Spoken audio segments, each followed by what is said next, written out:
Shut up, Weeb. Welcome to the second episode of the Way of the Weeb podcast. And for the first time on Face Cam, I'm your lawful neutral admin, Zach Johnson. I am the unneutral, lawful somebody, the one who most know as Tyrone, but most of you on the internet will know me as Cycros D4. All right, so I guess I'm a chaotic good. I'm Chris, and on the internet I usually go by Aniki, followed by my old zip code, Aniki 91344. Aniki, all right. You know, that's a pretty affectionate term of endearment over in old Weeb land. It's a term for your older brother, or within a gang society, the guy that's above you. Yes. Mm-hmm. Yes, which is because you're all about that Yakuza husband manga. I love that stuff, man. Yes. Okay, so this is even though this is episode 2, this is the third time that we've done this podcast, and I'm really hoping that we don't lose steam too quickly. Most podcasts usually don't make it to episode 7. But let's keep going then. There are plenty of topics to talk about. Right. Oh yes, absolutely. So as we usually do for every month, we have put together our reading and viewing club selections, and this time we once again have 4 selections: 2 for the manga, 2 for the anime, and there were quite a few surprises this time around. I think we'll start off with the family selections first off. The family anime is one that most of us who grew up in the age of Toonami most likely caught wind of, but may or may not have actually seen. That's the old Bobobo title, and it's a strange one. Yeah. It's extremely unconventional. Reading off the main character himself makes combats with nose hair whips. Exactly. So, given the synopsis for my anime list, it reads as follows. In a futuristic world, the Maruhage Empire is a militant organization out to steal everyone's hair, and thus their freedom. But a brave man with an afro of gold and nose hairs of steel stands up against their tyranny. Bobobo, trained in the ways of hair, rescues a teenager named Beauty from the grunts of the Maruhage Empire. Together, they start on a journey to defeat Emperor Surulina IV. As Bobobo meets new friends and battles foes along the way, so too does he begin his quest to save all the hairs of the world. So hair is hormone in this. Well, not really. Honestly, no. No, I don't think you... I know everything is a JoJo reference, but I don't think you can draw that thick of a JoJo parallel between Bobobo and the I can't help but connect it to JoJo because of just how crazy it is. Well, yeah, honestly, you could probably give JoJo a run for his money in the crazy department. Because I'd say Baki gives JoJo a run for the money in the crazy department, especially in the aesthetics with all the impossible muscles. I suppose, but that's standard American fare too, you know. So I mean, I've gone through. I don't know about having 3 muscle groups on the jawline alone.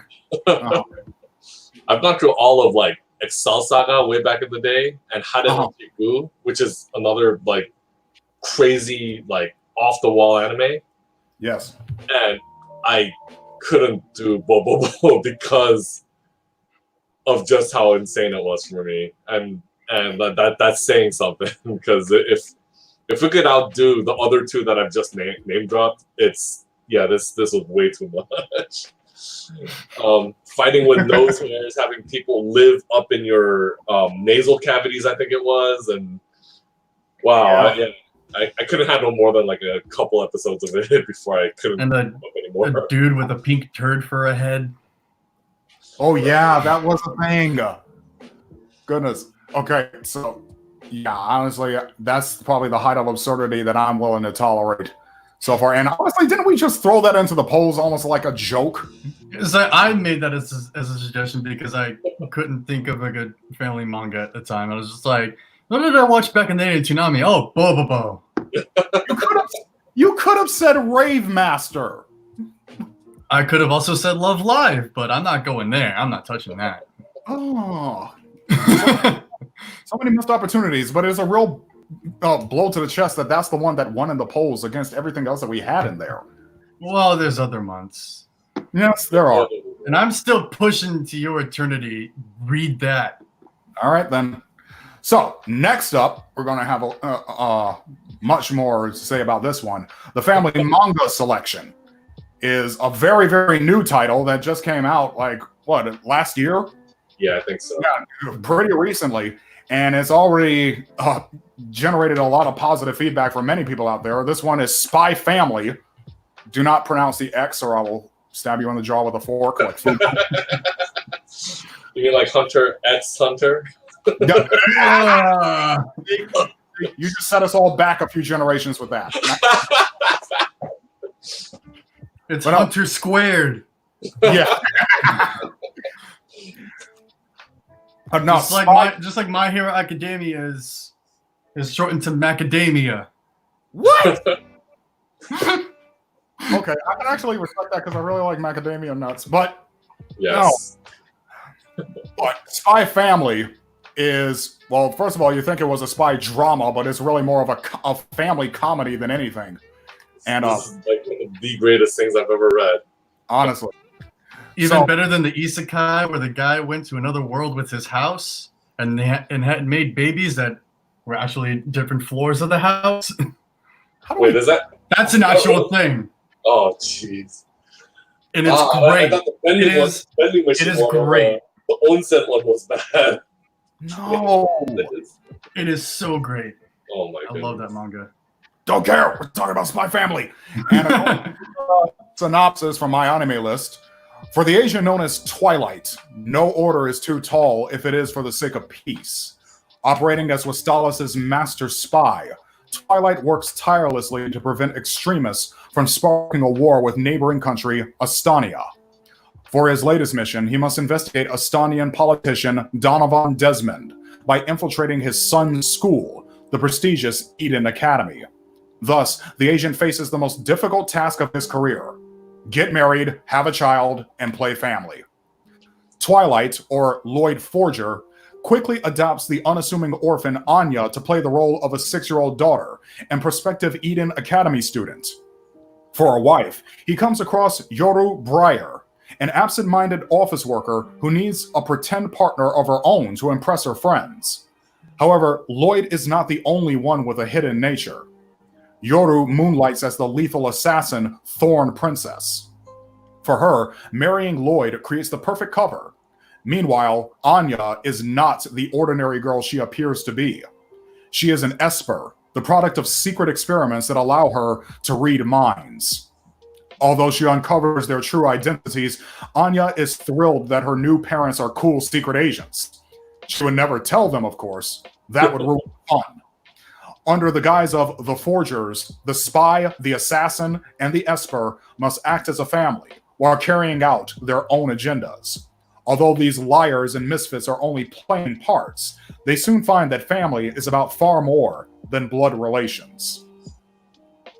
Okay, now, Chris, you're the only one of us who has read all the way to the current publication. Yeah. So I'm going to leave you to give your first impressions on what anybody who wants to get into this can expect, what they should expect, and why they should read it. All right, so I'm trying to not drop spoilers, right? All right, yeah. That's going to be a little bit difficult, but let's see. Yeah, after the first few pages, I already knew, like, this is going to be one of those days where I'm just not going to be able to drop the phone until I've caught up to the very last chapter. The pacing of the story is fluid and just, I want to say it's just right for every situation. And it plays with the audience's like emotions and thought processes, like what the audience sees of the situation, knowing all of the backgrounds of the three characters. Like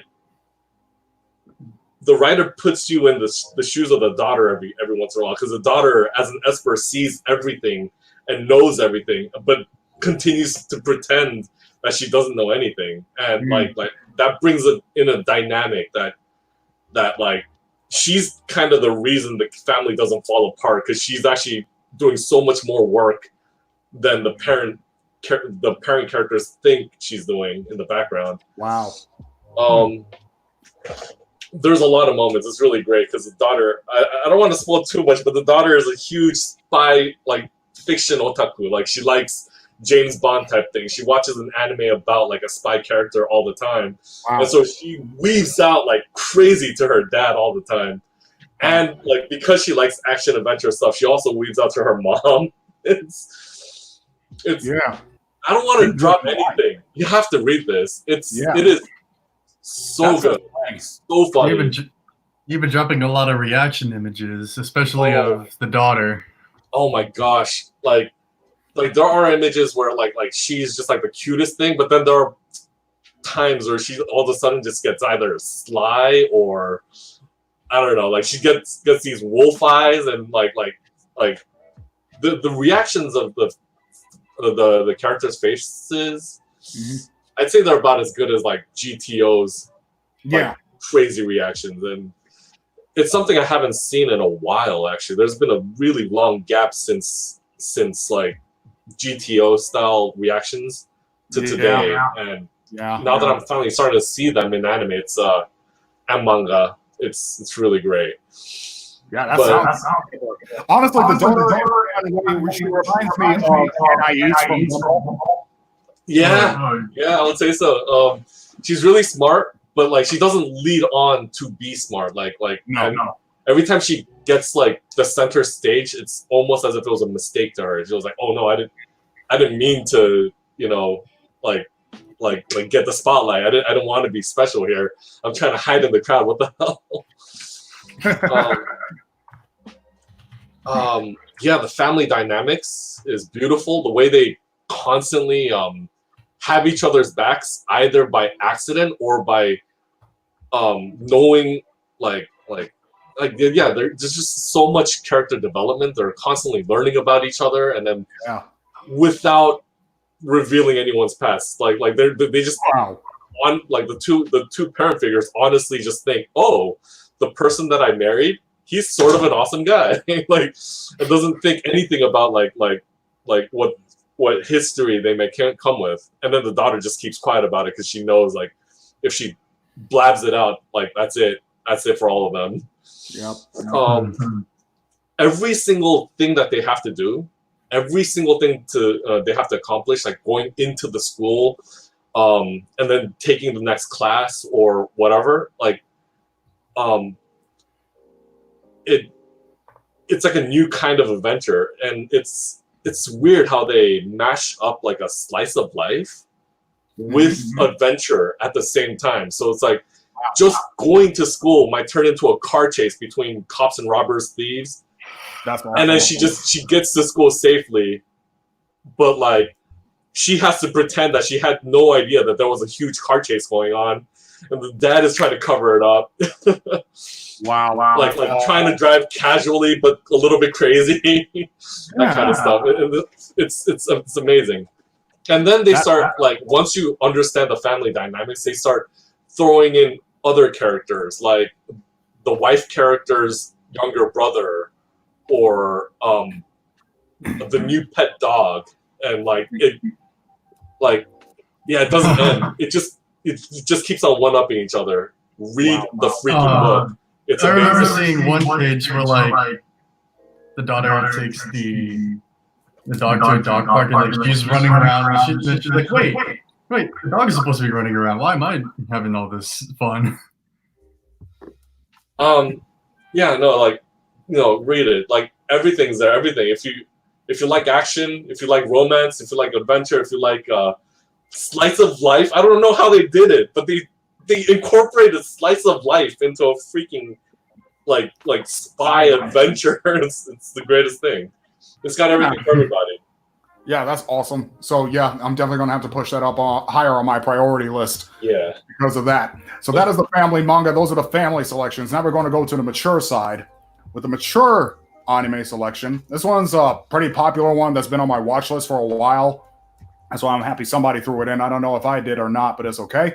This one is titled Death Parade, and it's available I think Hulu has it. I'm pretty sure Crunchyroll has it. I know Funimation has it. So it's definitely available to stream in quite a few places. And this is the format of the story is perfectly suited to an episodic approach. According to the My Anime List synopsis, after death, there is no heaven or hell, only a bar that stands between reincarnation and oblivion. There, the attendant will, one after another, challenge pairs of the recently deceased to a random game in which their fate of either ascending into reincarnation or falling into the void will be wagered. Whether it's bowling, darts, air hockey, or anything in between, each person's true nature will be revealed in a ghastly parade of death and memories, dancing to the whims of the bar's master. Welcome to Quindecim, where Decim, arbiter of the afterlife, awaits. Wow. So apparently this was originally a one-shot project designed to just train young animators. Oh, wow. Yeah, and now it's blown up into this 12-episode anime series that has really developed quite the fan base. This studio behind this is Madhouse.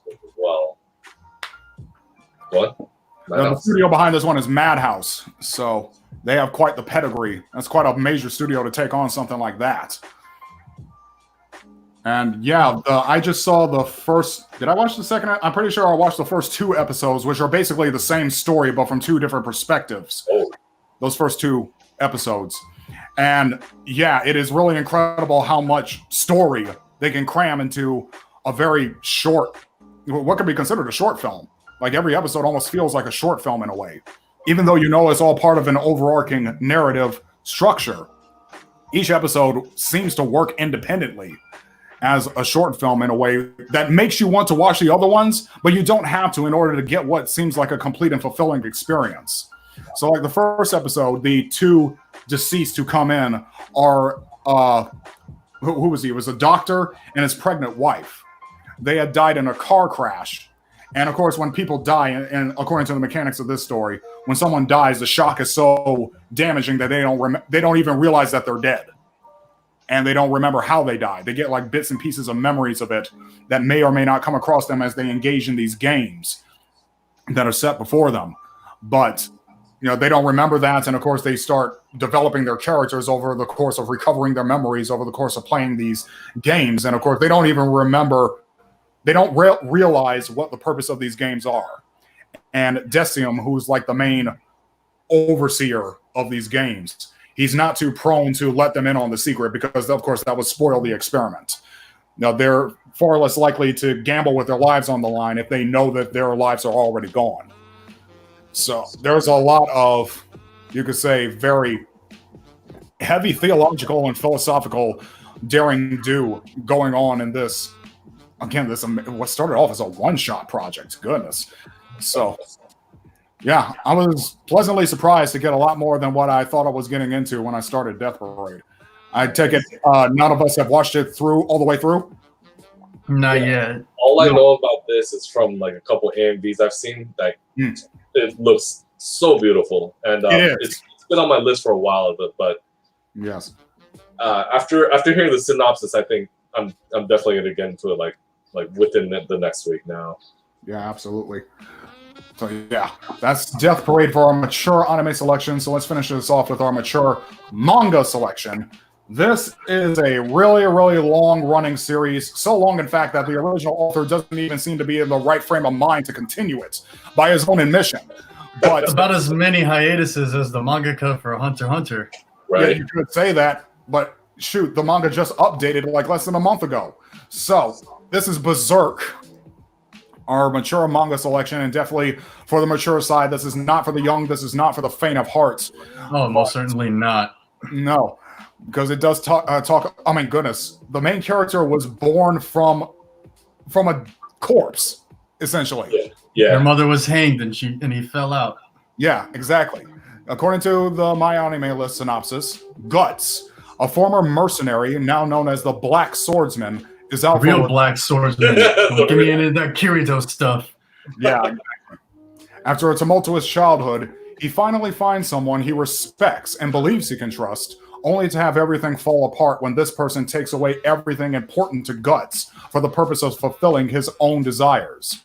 Now marked for death, Guts becomes condemned to a fate in which he is relentlessly pursued by demonic beings. Setting out on a dreadful quest riddled with misfortune, Guts, armed with a massive sword and monstrous strength, will let nothing stop him, not even death itself, until he is finally able to take the head of the one who stripped him and his loved one of their humanity. Yeah. Basically, Guts is just too angry to die. Yeah. Pretty much. I remember the author, let me make sure I got his name correctly, Kentaro Miura. Yeah. He's been doing this for so long, and like I said, he only updates like maybe a couple of times a year now. Well, when you look at how intricate like every chapter is, and like in the pages and the panels, like it's like it's beautifully rendered comic art. No denying that. It's so money by now, and like probably doesn't even need to keep this up. No, it's like it. Although I can say that is like with the recent chapters, it does seem like it's on its way to begin wrapping up. It's definitely setting up for a conclusion right now. I would hope so. So is One Piece that I keep hearing about. But yeah, I remember hearing at least from some of my friends, he said recently in interviews, the reason why he's not as passionate as it is when he began is because he's not an angsty teenager anymore. I definitely can't tell. It's like, it does seem to be getting a little bit more lighter as it goes on. Nice. Which I think is still pretty good. Like if his attitude is starting to change, like the story should reflect that as like the character's own progression as well. Right. Yeah. So I'm really hoping he ties it off soon for his own health, if nobody else's, honestly. Right. Yeah. Yeah. Like I said, he just does not seem to be in the right frame of mind to continue a story like this. So that's to tie it off before it devolves into something else. Like if he can bear with it a little further and like go for like a transition and then sort of like build it up to like a suitable conclusion, then that's fine enough. There's also the question of is his editors like trying to keep him on board? Like is his that's editor probably it. like pining for his constant work? That's a possibility. Like, because that happened to Akira Toriyama. He was like, I'm done. After Dragon Ball Z, it was like, I'm done. This is it. From what I know, it was supposed to end at the. Right. From what I understand, it was first supposed to end after the Frieza saga. Yeah. Yeah, it was. Goodness, and now we got all that. I mean, I'm not. Then we got the Cell, and then we got Boom, and then we got GT. Actually, Akira Toriyama wasn't even. We don't talk about GT. GT's been quarantined.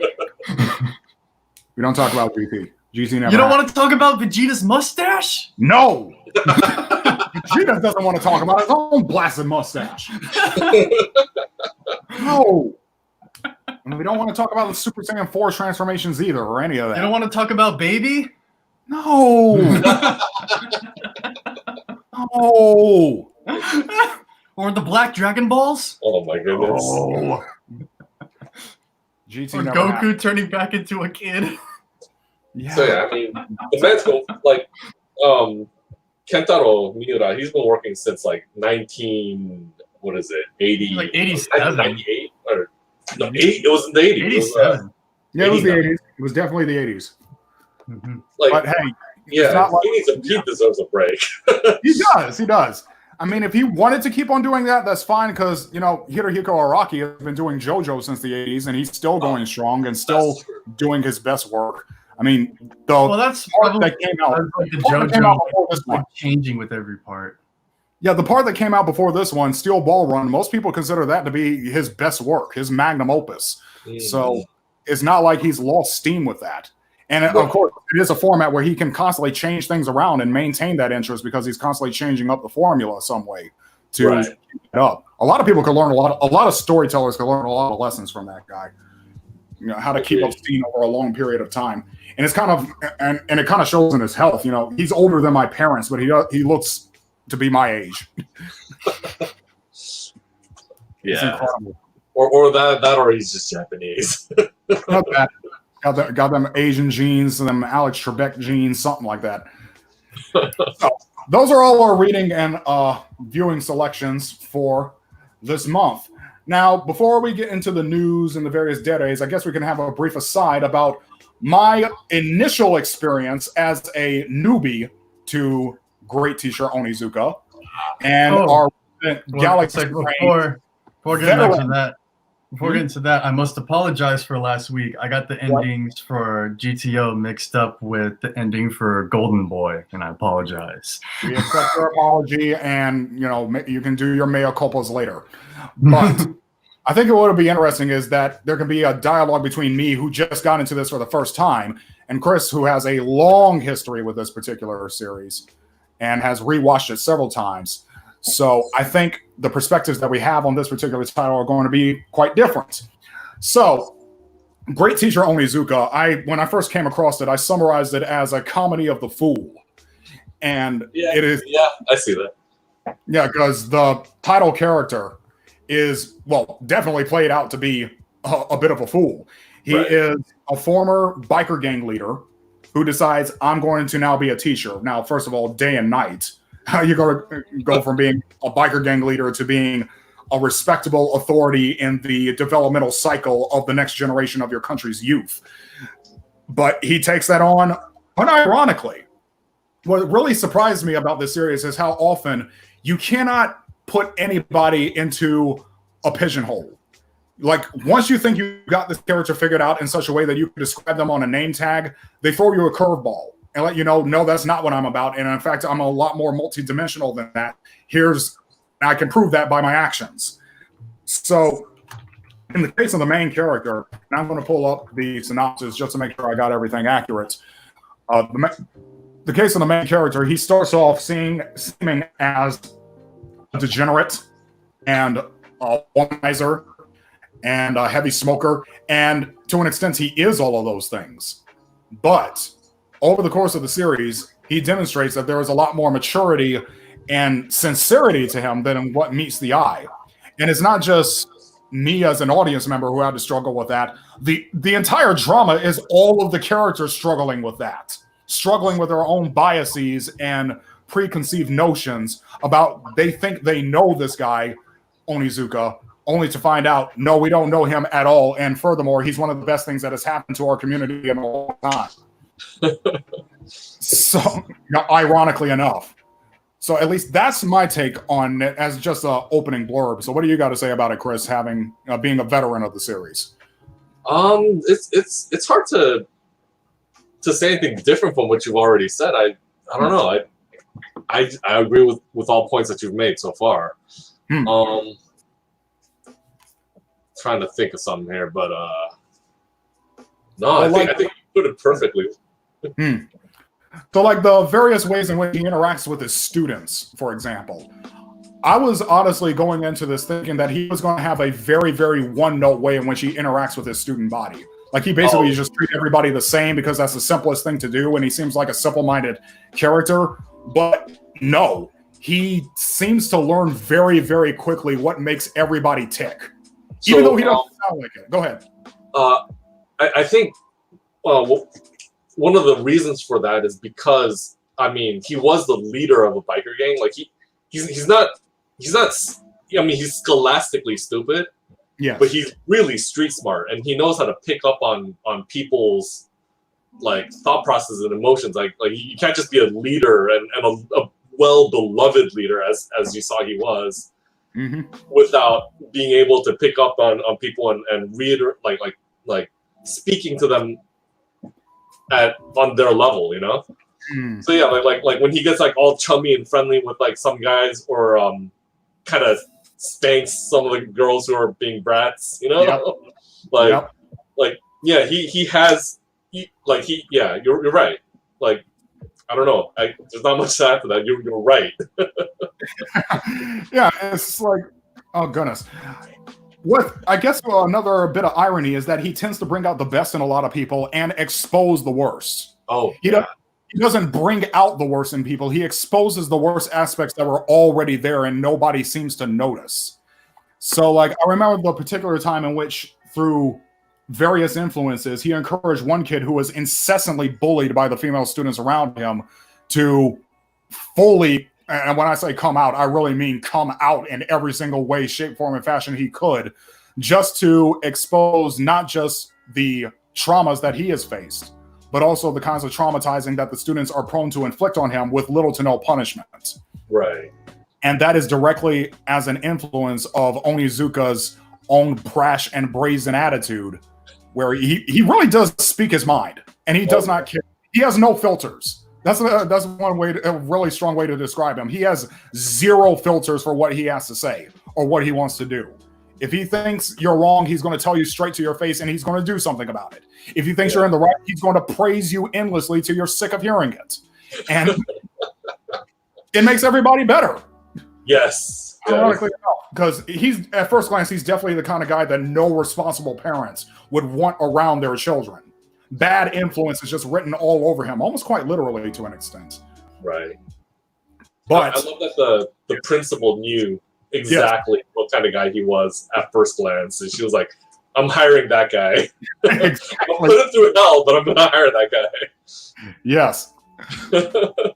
So I would definitely recommend it to anyone listening to this. If you have Amazon Prime, it is free on Amazon Prime. The dub is, at least. I watched the dub, and it's actually quite good. It's not a bad dub.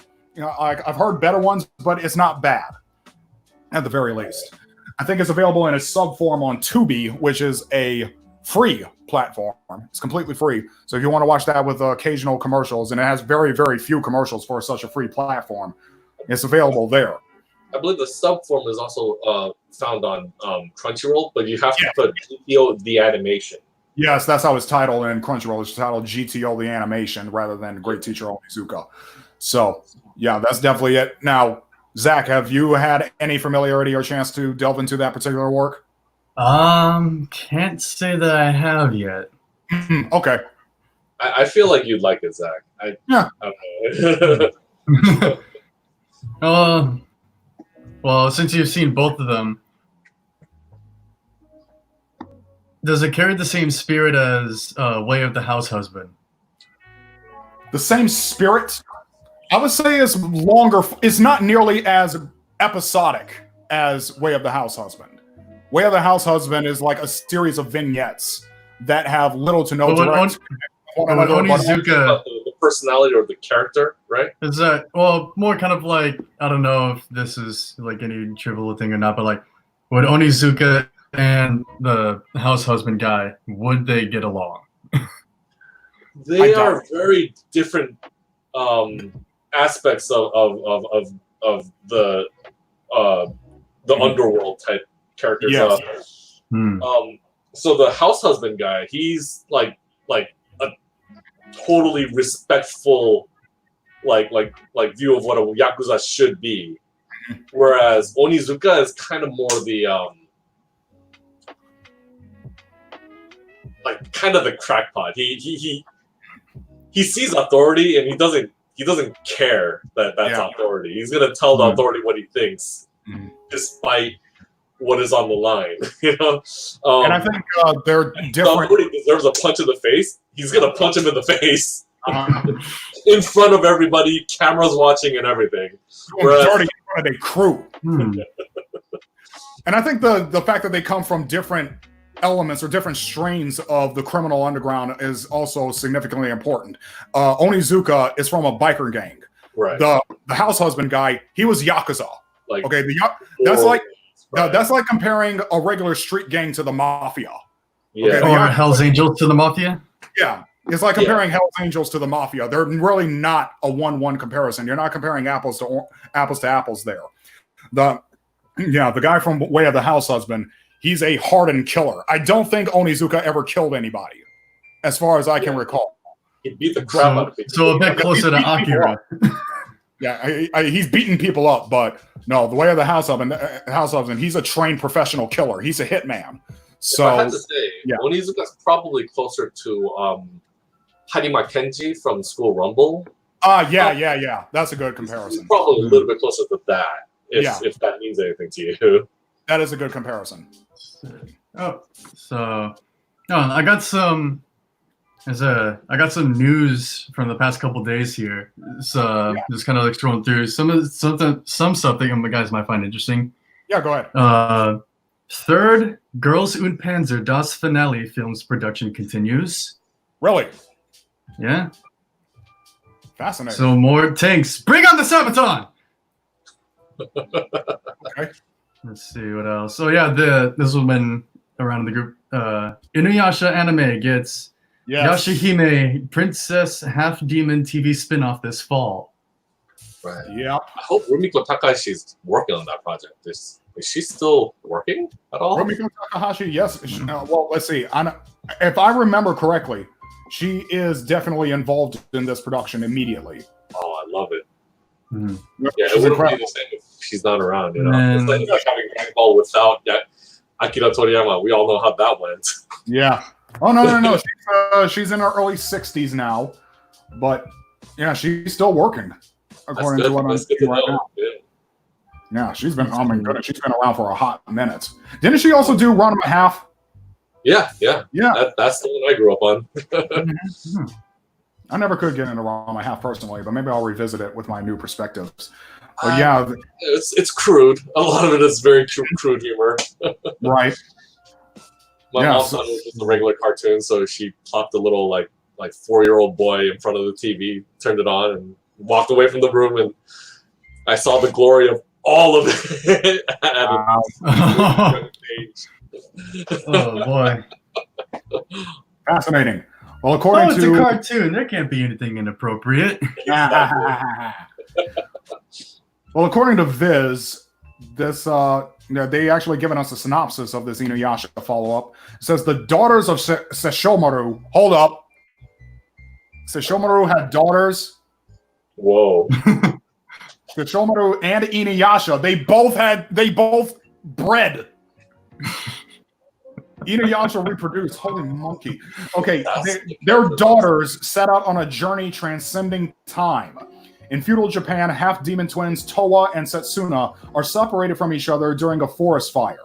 While desperately searching for her younger sister, Towa wanders into a mysterious tunnel that sends her into present-day Japan, where she is found and raised by Kogami Higurashi's brother, Sota, and his family.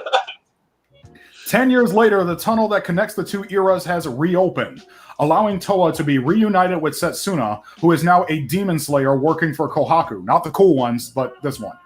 Yeah, but to Towa's shock, Setsuna appears to have lost all memories of her older sister.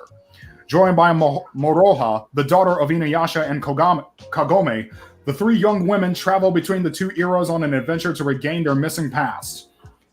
Okay, there's a lot of mind-blowing tidbits in that synopsis alone. There's a lot of portions that take place in modern Japan then, huh?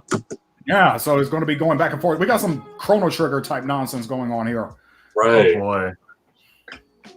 Okay, that is, I mean, I have no familiarity with Inuyasha. I'm going to throw that out. Didn't watch it. So the basic idea is like a girl gets isekai'd into this new world. Yes, of course. I know it's one of the earlier isekai. Before the the whole idea was like she was just trying to find her way back home with Inuyasha or something. I'm not entirely sure because it's been a long time and I only watched like parts of it one time. Yeah, but that's what I keep think doing. the idea was it never actually concluded. Maybe it did. I don't know. I could be talking out my butt right now. Yeah. Oh, let's see. There's one here that I'm actually kind of excited about. Uzaki-chan wants to hang out. Anime second promo video reveals new cast. So I didn't even know I was getting an adaptation. But something like this gives me hope that Please Don't Bully Me Nagatoro will get an adaptation. Well, yeah, but the other big news that we have to talk about is Demon Slayer Kimetsu no Yaiba getting a season 2. Mm-hmm. And of course, the first season from last year was the shot heard around the world. Even communities that don't regularly watch anime were raving about Demon Slayer. Episode 19 became a trending topic on Twitter. That's how big it got, and that almost never happens. I still remember when I posted about it. Yeah. Like on Christian Weebs, and yes. I was actually screaming when I did that. I don't think I screamed. I was just like frozen to my seat, just taking in everything in awe. That's where I literally was. shaking my wife, like, "Do you see this?" Yeah. She's like, "Oh my god!" I don't know. Maybe if I didn't live alone, I probably would scream at whoever I was living with to come and watch this. Stop whatever you're doing and come watch this. And don't give me that the contractions are 2 minutes apart nonsense. Come look at that. Yeah. Forgot. That's how big of a So deal it I've was. been keeping up with the manga. I haven't really seen watched the adaptation yet, but I've been keeping up with the manga, and it's like it's pretty close to being done. Yeah, this is one of the few instances where I can honestly say that the anime is better than the manga because it improves so much. Honestly, the original author of the manga, the drawing skills are kind of lacking slightly. Just a I'd little say bit. it's like he has spirit in it though.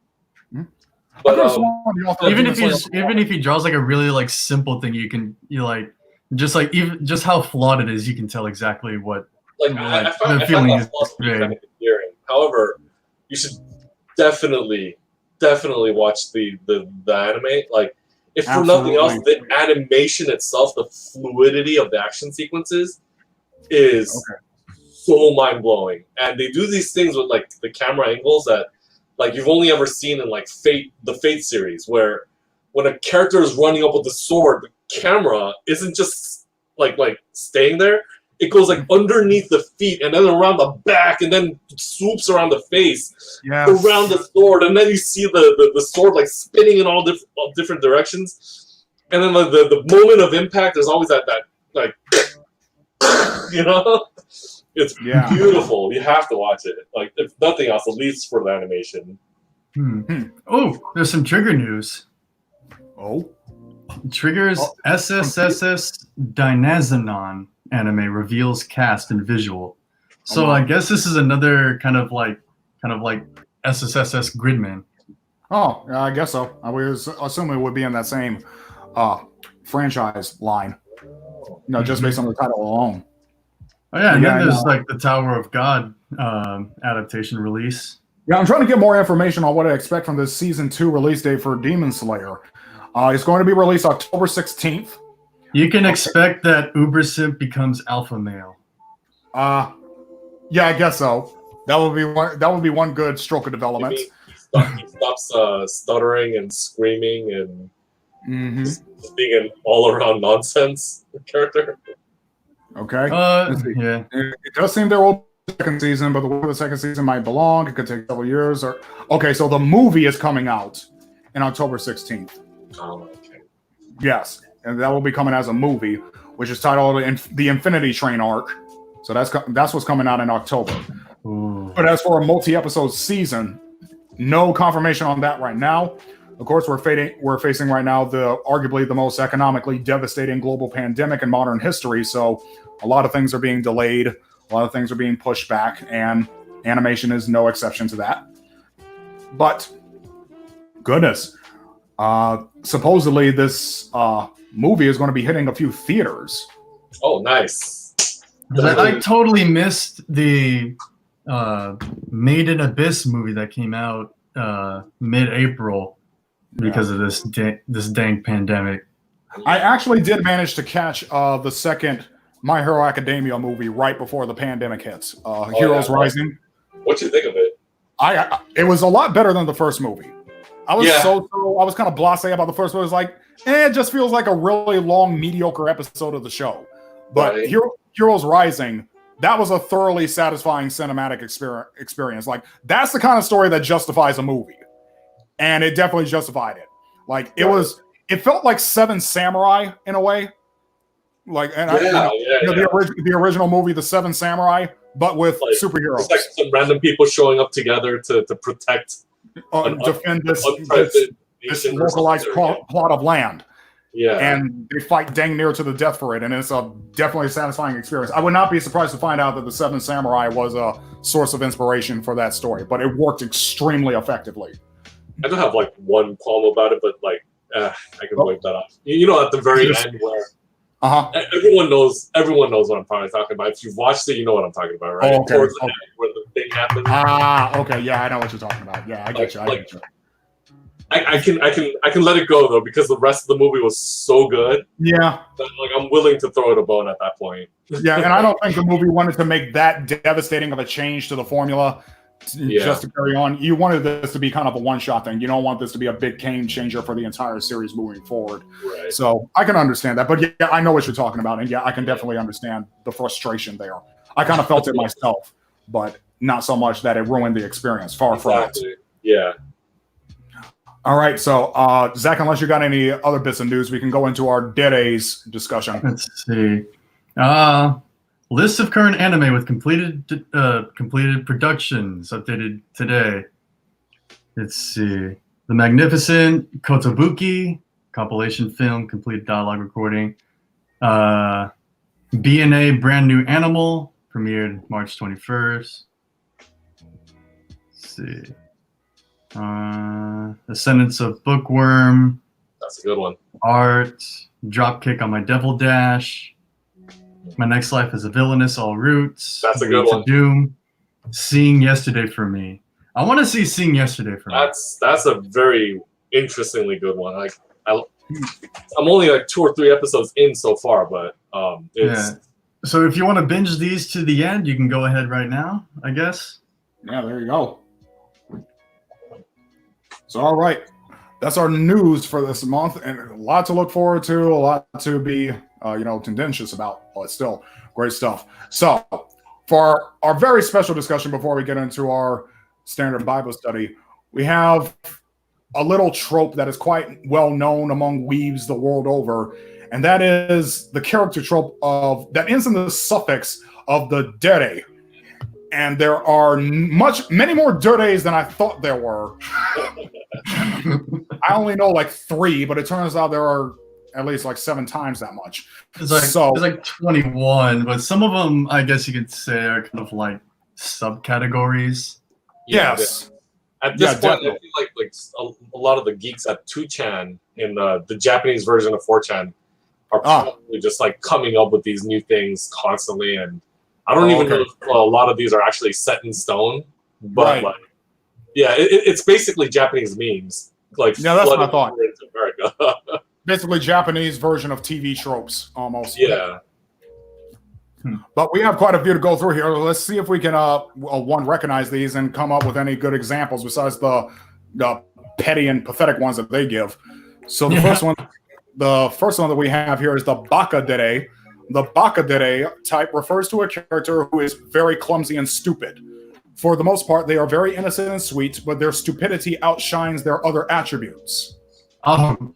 It's what was it called? Aho Girl. Who? Aho Girl. I couldn't handle Aho Girl. It was way too much for me. I don't even know what you're talking about. It's about a very dumb girl. Like the neighborhood who's the straight guy. Okay. The entire show is about trying to show how stupid this one girl is, and like how that leads to some sort of comedic reactions or something. But I feel like they pushed it a little too hard or tried a little too hard and didn't get enough from me. Oh, okay. Let's see. I guess another example you could probably give is Ramen Girl, I think. Who is that goddess in the overly cautious hero anime? Oh dang, I don't remember. I haven't gotten too far into that. The blonde goddess? Yeah. Starts with an R. 1 second. One character I thought of was Rico. Aqua, let's say. Actually, a character I thought of was Rico from Love, Chunibyo, and Other Delusions. Oh, yeah, that's a good one. Yeah. I mean, she's not so much stupid as she is just airheaded and has her head in the clouds, basically. Mm-hmm. Like, she's so absorbed in her fantasies that reality passes her by. I'm not exactly sure if that counts in the category, though. By the way, you were thinking of Restart Day. Restart. Restart Day. Yeah. Restart Day. Function. I don't know. Okay. But there's also Konosuba, Aqua. Yep. Is she really dumb? Yeah, I guess she is. Yeah, of course She's she not is. smart. She's definitely below average in the intelligence department. Everyone says she's useless. She's not exactly useless, but she is dumb. that's the truth. She is pretty useless for most things, especially like mundane things. She's pretty useless. Yeah, but like when it comes to like, She's kind of like an idiot. She's kind of like an idiot savant. She's only useful in like some situations. like when you die. That's pretty helpful. Yeah, Yeah. you could say that. You could say that. Okay, so the next type is the Baudelaire. Baudelaire refers to a character who is usually shy around those they're infatuated with, which then results in violence. Baudelaire types don't know how to handle their embarrassment and use their fists instead of their words. Unfortunately, I have not been able to find a proper translation for Beau and Baudelaire. This is similar to Tsundere, which is why I didn't include it earlier. The main difference is the lack of dialogue with a Baudelaire. So as I said earlier before we came online, a Baudelaire is basically just a silent Tsundere. It's a tsundere that won't call you baka. I can imagine like this being more attached to much younger characters, especially because like the lack of maturity of using your words. But like a tsundere is sort of like in the process of that. Right. The only character I can think of that comes close is basically Hinata from Naruto if she were more violent. Yeah, If she were more violent, she would probably classify as a Baudelaire. It's really hard for me to think of someone that's like that. Possibly Mahiru from Working, if anybody remembers that. Like a kind of a side character. Okay. But she pretty much doesn't talk to the character that she likes and then just kind of punches in when. Isn't she the one that has the like androphobia or something? Yeah. Yeah, now I know who you're talking about. It's like that's because of a phobia. That's true. She'll like, and it just she sees someone who's male and just punches out of reflex. That's true. Yeah. Wow. That's a pretty good description, actually. Okay. Next, this is a weird one. Byoki dire. Byoki dire refers to a character who is kind and gentle at heart but has a serious illness. They might be confined to a hospital bed or just simply weak and frail. Dak is a fan of an entire game about this. Yeah. Nagisa. Oh my goodness. Well, you could think of, I guess, Joey's sister in Yu-Gi-Oh! Oh, yeah, for sure. Or Nagisa from Clannad. Or Kaguya-sama in that one episode. That's, yeah. I mean, I guess if you consider single episodes, Rei Anami shows up like that at one point in the very beginning. Okay. Rei from Evangelion. Or Lelouch's sister. Yeah. But I'm calling the FBI on anybody who thinks that. Yeah, that is a big trope. You know, the sweetheart who's bedridden. That's pretty common. I guess it's like for those who kind of appeal to sort of like more nurturing people. Yeah, that could be said. Okay, so the next one, the Dandere type refers to a character who is often silent and keeps to themselves. It may be due to shyness or just because they're the quiet type. However, when alone with the person they are attracted to, they usually come out of their shells and become more loving. Okay, so that's Hinata. From Naruto. Yeah, that's Hinata. That's definitely her. She's a Dandere. So the picture that they give here is a character from Haruhi. Yeah, Nagato, Yuki Nagato. I got a figure over a couple of them back there somewhere. Yeah. I watched that. I guess an example that I know of is Hanako from Katawa Shoujo. Okay. There's a lot of characters that are dandere, and they all stem from Rei Ayanami's style. I think Rei Ayanami was like the first like super quiet, unemotive character, and then they just started replicating her over and over again. Yuki Nagato being one of the bigger ones, but a lot of smaller animes have had her too. All right then. That makes sense. Yeah, that's a pretty common trope as well. It's really easy to write and really easy to get the audience affection with that kind of trope. Yeah. Next is Darudere. Type refers to a character who is often very lazy and dull. They would rather sit around and show no emotion toward anyone, including their love interest. Okay, so why are they even a dere? That's the question. I don't even know. It's like So the one that I'm thinking of is Sanai Dekamori from Love, Shinibyo, and Other Delusions. Now, the ones that's always sleeping? Exactly. But she's actually kind of pleasant, though. Yes. But I don't know, lazy and dull. Like well, if you're gonna go that way, you can pretty much say like the entire cast of KO. Yeah, you could. Almost. I don't know, lazy and dull. Of course, one of the more iconic lazy characters is Shikamaru from Naruto. Yeah, Shikamaru, I think, would definitely Qualify. Yeah. Yeah, qualify. Mm-hmm. Yeah, that's the ones I can think of. Yeah, there aren't too many like There's a iconic. character from Log Horizon named Rei Neshia. Okay. Yeah. Lazy. Yeah.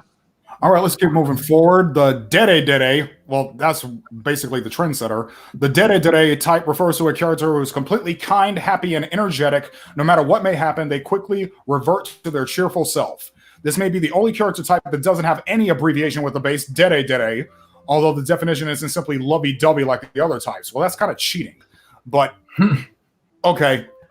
Usually these kinds of characters have some reason, like try to like hide some sort of sadness behind all of that energy. Sometimes it depends on what kind of anime you're getting into, but I can think of characters like the ones from Lucky Star might fit fit that description. Definitely. Or let me see. Pretty much any show. Oh, Hestia. Hestia. Oh yeah. I don't know. She's affectionate, but she doesn't like. She still kind of keeps to herself, but she's highly affectionate. Yeah, so she's also prone to tempers. She also has a bit of a temper on her. Yeah, but she reverts right back to her cheerful self right after. Yeah, her cheerful self is her default state. That's the key. Oh, okay, then. That's true. Okay, that would definitely count. Hestia's bestia. Okay, this one it seems like just like almost a distinction without a difference. Haji Dere type refers to a character who is very nervous and embarrassed around their crush. They will easily blush near their love interest and might even faint from being so bashful. That's Hinata again. Also, or like Onodere, as pictured in the list. Onodere from Nisekoi. Oh, okay, Nisekoi. Okay. The one who's always like, I hope Senpai notices me, ugu. Would you do that on my chat again?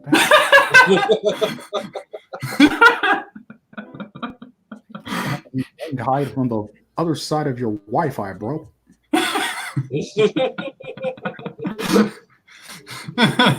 Okay, well, it's usually the type that wants Senpai to notice her. Right, but at the same time, passes out from embarrassment when he does. Yeah. Okay, so Haji means embarrassment. I didn't know that. Well, that's a little bit of a Japanese right there. Okay, so the next one is Himedere.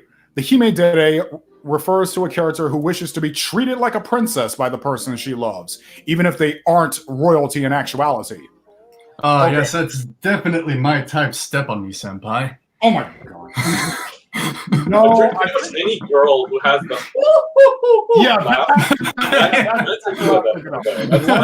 hand right up next to her mouth, laughs with a cocked eyebrow, go with a high falsetto. I mean, yes, starting exactly. from Manga the Serpent, there's a long line of those like showing up. Exactly. That's the kind of character that I'm thinking of. Even though I cannot. Sasasagi-san from Little Busters, she actually gets like her own like little like OVA, which is actually pretty good. Oh, nice. I always kind of liked the taming of the shrew kind of story. Like both ways. It doesn't matter which gender it is. Like But like I always kind of like that story of like softening people up. Yeah, that makes sense. Okay, so the next one we got here may be or may not be familiar is called Hine Dere. This type refers to characters who have cynical worldviews, are cold-hearted, and highly arrogant. However, deep down, they have a soft side that may reveal itself after their love interest breaks through. So, The MC from Rascal Doesn't Dream of Bunny Senpai. now that's one option. I immediately thought of Cloud from Final Fantasy VII, but that may not be. I don't know if arrogant really is a good description of Tomoya from But he Clannad. comes off as arrogant in the beginning. I haven't played the new game yet, but I know I beat it. He comes off as super arrogant right off the beginning. Okay then. Or then. Tomoya from Clannad. Yeah. Okay, that makes sense. Yeah, that's somewhat of a comment. You could say Sasuke fits into that trope as well. I would say cynical is definitely an accurate description of him. I haven't watched enough to know if he actually calms down and gets all like soft in the end. Does I don't know. Well, he does marry Sakura by the end. Yeah, I suppose so. Yeah, that makes sense. Yeah, I get that something had to happen to bring that about. Okay, so the next one is Kamidere. The name is a pretty obvious one. The Kamidere refers to a character with a god complex. They're highly arrogant and proud and aren't afraid to speak their minds and show everyone how right they are. Yeah, Suzume Haruhi. And all of her clones, every single one of her clones, because there's so many of them. Yeah. There's that like one. the one in the picture, I definitely want to get into that anime. That one speaks to me on a certain level. I mean, she looks like Taiga. Yeah, a little bit. No, it's different. I believe it's about like this guy who's a masochist hanging around and teasing this kamidere and constantly getting beat up. Okay, interesting. Interesting. Yeah. I mean, you could say that Aqua from Konosuba was like that before she got broken. Or shoot, what's it called? Kill la Kill. The girl in the white. Oh yeah. Oh yeah. Sasaki, I think her name is. Yeah. Yeah, her. Mm-hmm. Yeah, definitely a god complex. That can be said without hesitation. For sure. I didn't know student councils wielded that much power. First of all, Right? Like what the government powers? The student council is the mafia of the school. Like honestly. not just the school, man. Their families. They won the entire town. It's like God forbid, like some Karen mom is funding the school. It's just like, make my daughter student council president. And it's just like, oh, here we go. It's just like, I remember I'm head of the PTA. Okay, so the next one we got is the Kane Dere. This type refers to a character who is attracted to others with money or status. They are the anime and manga equivalent of a gold digger. Nami from One Piece is definitely one of them. Yeah, definitely. And you guys probably don't remember Ramo and Half, but the second sister, completely like forgetting her name right now, but the main girl's second sister is just like this. Like it's all about money for her. It's pretty funny though. Sorry, yeah. Yeah, I guess that would count. I can't really think of too many off the top of my head. I mean, yeah, most of them come up as like side characters or like a groupie for some character that's getting too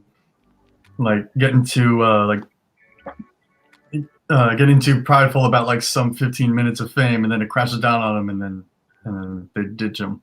Yeah, the kind of that I don't think I've ever seen one that's like a main character. No. Like some side character. You're like a side or background character, or if it is the main character, like you kind of see more. It's like, like they're like got some sort of goal, or like they're actually like doing stuff with it. Usually you see a gold digger, they don't really work for what they do. Right. Or you could think of Eddie from Ed, Edd n Eddy. Yeah. Well, he's attracted to money, not to characters with money. Yeah. Well, if he got money, then he'll be attracted to you. Maybe. But yeah, the kind of that are usually like uses blackmail to get money from somebody else, or will there's sometimes an information broker and like charges high fees for information. Oh, Chaco. Oh. Oh. Bag. And with like, okay, so like it's probably not even a spoiler because it's said in like the second episode. Like Deku is going to be like the greatest hero of all time, which means that he's going to get money.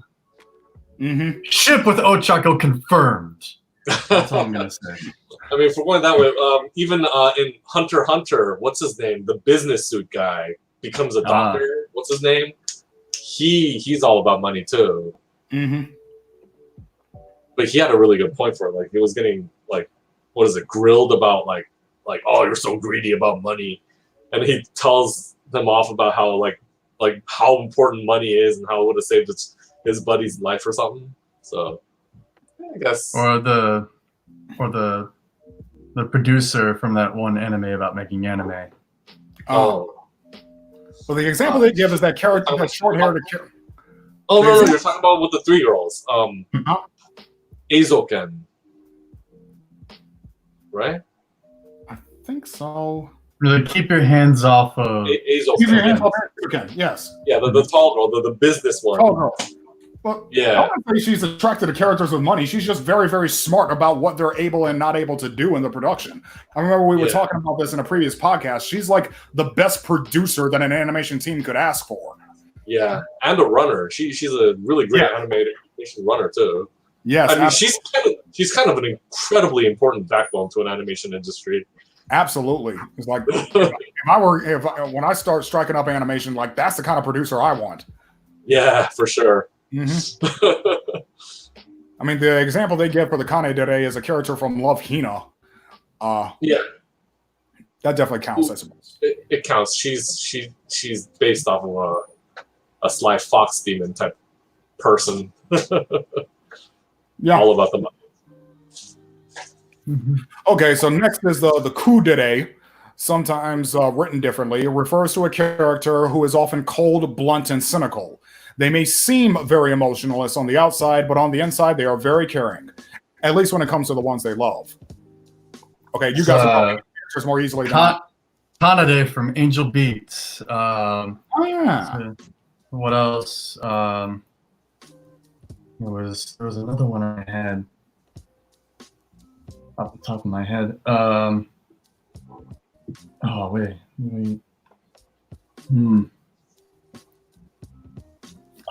Isla from Plastic Memories. Okay.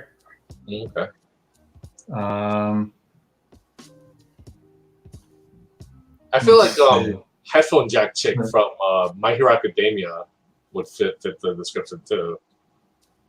Yeah. Ray. Who? Ray who? Ray from Evangelion. Oh, okay. You really think she calls she's like the OG Kudere. I guess so. Yeah, I suppose that makes sense. Or I guess some people can have like multiple different Deras, right? Because I really feel like Ray was Dandere to me originally. But Kudere, now that I think about it, that checks out too. A lot of these descriptions are so similar to each other sometimes. I'm sure there's a lot of overlap. It's like, what the heck? Why did they list Senjo Gahara on this? She's not a Kyudere, she's a high class tsundere. I guess so. Yeah, that makes sense. No, I could see that. Senjo Gahara being the kudere, I could see that. It's like under certain. She's like a mix of kudere and tsundere. I mean, like once she starts, she's as defensive as a tsundere. Like as soon as she starts going out with him, she tries not to show any affection. But then, like the more she tries, the more she's endearing for some reason. Yeah, like in her own crazy way. But Senjo Gahara is the best girl in that show. Okay. Next, we have the Maya Dere. The Maya Dere refers to a character who is often a dangerous antagonist of the series, but switches sides after falling in love with another character. The character may remain deadly and unpredictable for the protagonist or other main character in the anime or manga. Vegeta. Yeah! Well, you're not wrong. You're not Who wrong. said that the Dedes are exclusive to female? No, I don't think anybody has suggested that. We've named at least a few males, at least, especially with the Hine Dere. I think most Hine Deres are male. Yeah, like males do kind of tend to be like more like cynical. Cynical, cold-hearted, highly arrogant. Yeah, almost all of them are males that I can name. For the Maya Dere, yeah, Vegeta definitely. Yeah, you could say that. You could definitely say that. But I'm sure. Or Can't think I'd of. say like you guys don't really watch One Piece, but Nico Robin would fit as one. Yeah. That definitely. I know who that is. Okay, nice. See, X-Death from Akamega Kill almost could have become one if she wasn't so dang psychotic and fascist. Yeah. You could say that. Whew. Yeah. I know there are a lot of characters that I'm missing, but I just cannot think of them off the top of my head. Right. So it's mostly kind of like the villain that reforms because they fall in love with the main character. Right. And not just exclusively to anime and manga. I'm sure there are Western cartoon examples of that I just cannot think of. Oh, the Maya Dere stuff for Western cartoons? Maya Dere. I'm sure there are a few. I just cannot think of them. The White Ranger. Oh, yeah. That. What are you talking about? He used to be the Green Ranger. He was the bad guy. Then he became a good guy. Then he became the White Ranger. Zuko. Who? Zuko, Prince Zuko? Firebender? Yeah. I guess that qualifies. That's a funny one. Okay, this next one's going to get on my nerves, so bear with me. The next one, the Nyandere. The Nyandere refers to a character who has many cat-like attributes. Oftentimes, they add "nyan" to their sentences, and I want to pluck out my ears with a melon baller when they do. They might even be part cat, part human. They might legitimately be part cat or part human. So, yeah. Let's see. Blair from Soul Eater. Yes. The entire cast of Nekopada. Yes. Here's one that you actually might enjoy. Komi-san. She gets those ears every once in a while. Every character takes on cat-like attributes at least once as a gag. Shoot, even in Kakegururi, the main character does that once. But cats also act shy. She's like a shy cat. Oh goodness. That's one of the more aggravating ones. Like, they don't even need to be a dede. They just have to be a character who acts like a cat. Or Momo from Momo from Honey Pop. Huh? There's none of you played Honey Pop? RE0. Who? The cat boy from RE0. Oh, okay. The trap. Or yes, that's true. The cast of Cat Planet Cuties. Oh man, y'all remember? Y'all happen to remember Shugo Chara? Yeah. What was that dude's name? I haven't read that manga in so long, but that dude's name, yeah, he was definitely a Nyandere. For sure. Oh goodness. Okay, so the next one is going to be an exclusively male trope. This is the Ouija Dere. The Ouija Dere type refers to a character who wishes to be treated like a prince by the person he loves, even if they aren't royalty in actuality. So the male Hime Dere. Yes. Yeah, So we got like Lelouch, like Yagami. If you've watched Nichijou, there's a guy who comes to school on a goat. I forgot his name because he's such a side character. But this whole thing is he is a prince, or he acts like a prince. He brings a butler to him into school and everything, and his gags are the funniest things I've ever seen. Or the parody of Kirito in Konosuba. Okay. Oh yeah. Mm-hmm. Okay. Honestly, under certain slants, Senku from Dr. Stone could fit this trope. Almost. I mean, he definitely has like a prince-like superiority complex about him. Ah, I could see that. Dio. Dio has a god complex. Oh yeah, that's a god complex. You're right. His name That's a step above. Kono Dio da! Exactly. Dio is a little bit more extreme than just Ouija Dede. OG. Mm-hmm. Oji. Yeah. What did I say? I keep thinking Ouija board whenever I see that. That's why I said Right. It's spelled almost the same. Oji did it. Yeah, you're right. Let's see. I know there's another character that fits this. Oh, the very flamboyant, flashy guy in My Hero Academia. Oh, never. Oh yeah, the dude with the navel laser. Yeah. He's like, I'm always sparkling. It is my burden, my curse. That description, absolutely. Right. And he's like looking at the camera. I love that makes him the butt of the jokes because he's that way. Yeah. It's like, ask me where I was. It's like, where were you? That's a secret. And like he has to say that because nobody has been giving him any attention. Yeah. The first place. Exactly. Okay, so next we have the Sato Dere. This one actually has an English influence. The Sato Dere refers to a character who loves to toy with their love interest's emotions. They take pleasure in manipulating people's feelings. Sounds like my ex. It's like the thing with me is just like whether it be sort of like playful brutality or like manipulation as far as jokes, I like to give and take. But if somebody is going to like dominate over me, they gotta earn that. It's like I'm a wrestler dere. I'm a wrestle dere. Or struggle dere, whatever it is. But like I'm competitive. But Sato dere, yes, please. You have fun with that. Yeah, I kind of did crazy. I kind of did crazy chicks, all right. Okay. I'm a big hard pass on that myself. That's a big It's deal like for me. it's like that being said, I have like spoken of my encounter with a crazy chick, and just like there's a level, there's a balance for everything. Yes, I do dig crazy chicks, but there is a limit. Mm-hmm. And like Right. if you want a good idea of like, it's like believe it or not, like there was like a song that got me into that. It's Crazy Chicks by Ken Ashcorp. If anything makes that kind of stuff like seem like appealing, this guy and his sultry voice. You have fun with that, bro.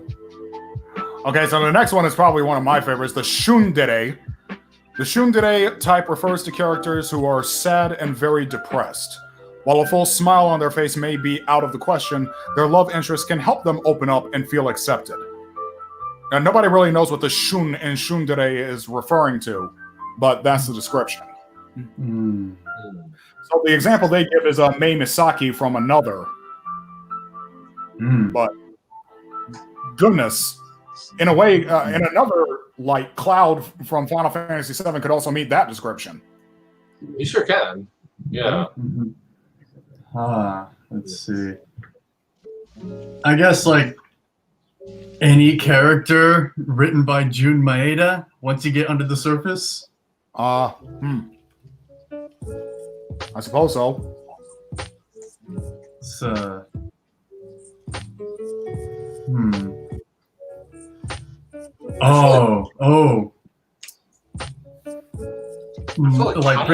pretty much like the entire main cast of F, A Tale of Memory / Melodies.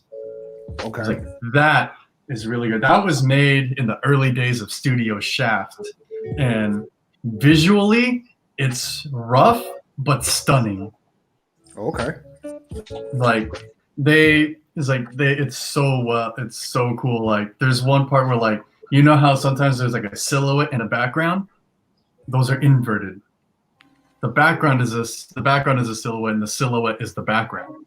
Wow. There's like shots like that, and like I can tell that like they put a lot of effort into this because I think they were trying really hard to make a name for themselves at this time. Like every single frame, I can tell was just expertly and lovingly crafted to just make you feel at your lowest. Jeez. Because like then there's like there are these parts where like when somebody has a monologue, they fill up the screen like it's minimal so that you still pay attention to what's being said, but it's really impactful. Like at one part there's a character who has like these sort of like abandonment issues and is trying to get a hold of someone who lost their phone and is leaving messages after message after message, and you see like the text of the messages that just keep coming in and it's like filling the screen, then it just turns black, and it's like and you see her like she's like starting to unravel more and more and more. It's the most uncomfortable 3 minutes I've ever seen. Okay. Is that like a short film we're talking about right now, or it's a series. Oh. It's a Tale of Memories / Melodies. It is so good. I love it so much. Like that one had me in a corner, just rocking back and forth, waiting to die. Okay. Trying to turn us on. To get into this one. All right, so moving on. Melodies. All right, so let's move on to the most popular selection in all the Dedes. The tsundere type is possibly one of the most popular or simply used character types in anime and manga. This type refers to a character who treats the one they love poorly. Sometimes this is because they started out hating them and eventually loves them as the series goes on, and sometimes it's because that's the only way they know how to react. An example is if the main character calls a tsundere character cute. The tsundere character will get upset and flustered, possibly cause physical harm to the one they love, and then call them stupid. Okay? This is my favorite. This is like Taiga is the best. There's also like Shana from Shakugan no Shana. Pretty much anybody Luisa. Taiga was like the model for, like Shana or Zero no Yumi. Okay. Yeah. All the same person, pretty much. Okay, but look, you're both. Or Helga from Hey Arnold.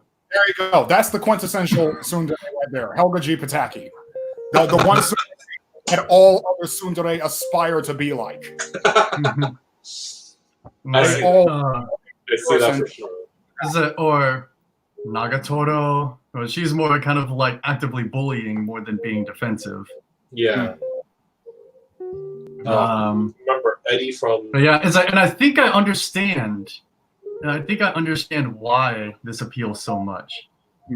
It's because of the progression. People like to see things progress, and when it's like there's been a study where there's like how people like rate interactions with people, and like say like there was one group they encountered one person who was pleasant throughout the entire thing, one person who was very unpleasant and aggressive throughout the whole thing, one person who started out yeah, they're on camera.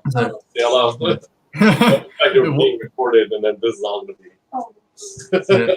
And then there was like one person who was pleasant at the beginning and then became unpleasant, and then when there was one person who was unpleasant at the beginning and then over time became pleasant, and they rated that last one the highest because they felt like they worked and got something. It was just like, oh, and just like this person was like unpleasant, but like through talking with me, I kind of like opened them up a little bit. There's progress there, and that progress feels good. Yeah, that makes sense. It's a reward. That, or they're just a masochist like me. Possibly. No, I definitely enjoy watching character progression and character growth in shows. That's one of my favorite parts of anime. So. Yes, absolutely. Okay, so the next one is a little bit odd. I can't think of any example of it, but it's the tsundere. The tsundere refers to a character who says yes to pretty much everything the one they love says. Ah, The I yes got one. Sachi from the Grisaya series.